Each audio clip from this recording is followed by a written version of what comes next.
So, here's the thing. Any movie can be great regardless of who it's intended for. In many ways, The Incredibles, Kung Fu Panda, and The Lion King are very much made for kids. However, they aren't exclusively for kids. They are great films that can be enjoyed by everyone.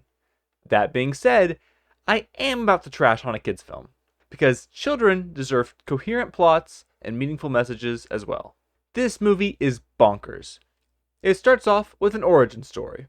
A policeman and his canine companion explode and are left in such a position that only the dog's head is salvageable, and the man's head is damaged beyond repair. So naturally, they kill the man and stitch the dog's head onto the man, creating Dogman. Besides the death of the police officer, this accident proves to be a blessing in disguise, because now Dogman is performing his duties as a police officer better than ever, catching Petey, the town's evil cat genius, over and over again. This leads to Petey attempting to clone himself in order to better deal with Dogman. And he did successfully clone himself, but it only produced a baby version of himself.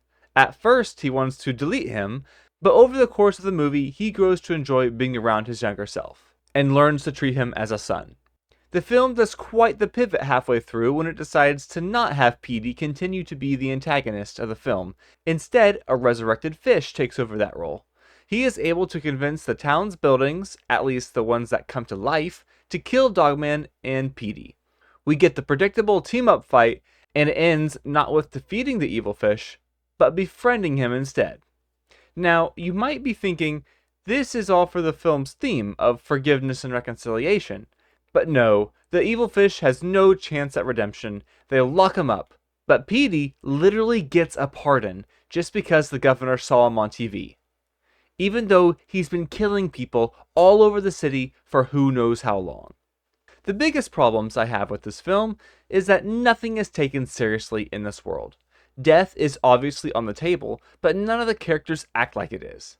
Now, I understand not fearing death does make some sense when there is a factory that makes a product that can bring you back to life, but now that just makes the doctors killing the policeman way worse. The parts of the film that are taken seriously are very character focused, so I'm going to get to them later, but every aspect of the plot and world building is pretty subpar, and we'll be getting a 3 out of 10. What is there to connect us to Dogman? Well, we are meant to feel sad for him. His owner and best friend died, and his owner's girlfriend ditched him, and Dogman even has to move homes. He takes in young Petey and takes care of him after Petey dumped him. We get a nice simple parenting montage of Dogman looking after young Petey and bonding with him.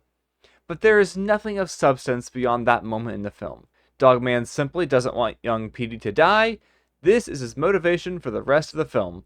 It is quite disappointing there wasn't anything of substance for the main character of your film. Petey's arc is, I want to kill Dogman. Oh my goodness, Dogman took care of young Petey, so maybe I shouldn't kill him. And that's it. They bring Petey's deadbeat father into the film to hint at the theme of forgiveness and reconciliation, but it doesn't happen. I'm honestly baffled. I don't know what theme or message the movie was even trying to get across to the audience.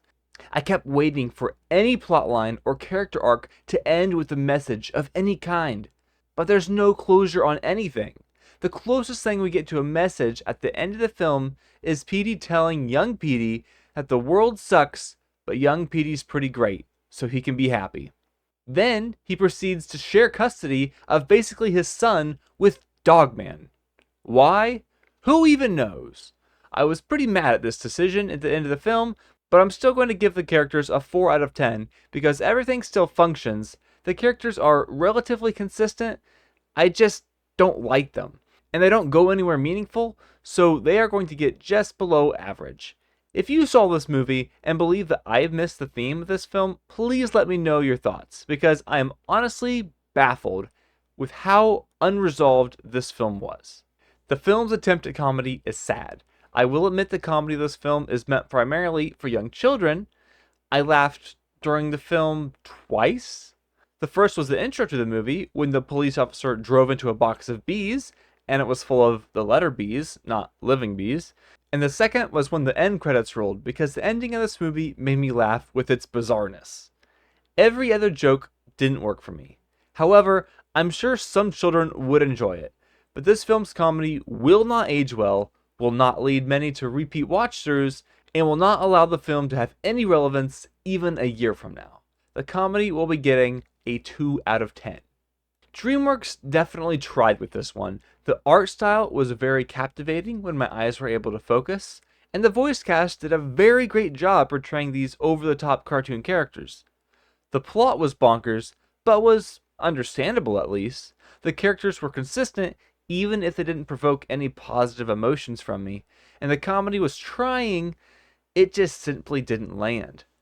DreamWorks Dogman is going to be getting an evil 4 out of 10. Thanks for watching, everyone, and I'll see all of you subscribers later. Why do you always gotta lick a man's body? Oh. Oh, I got an idea. Oh, tell me, nurse, what's your idea? What if we licked up a man's body? I just love the smell of A man's body. I never do this, but can I Licked up a man's body.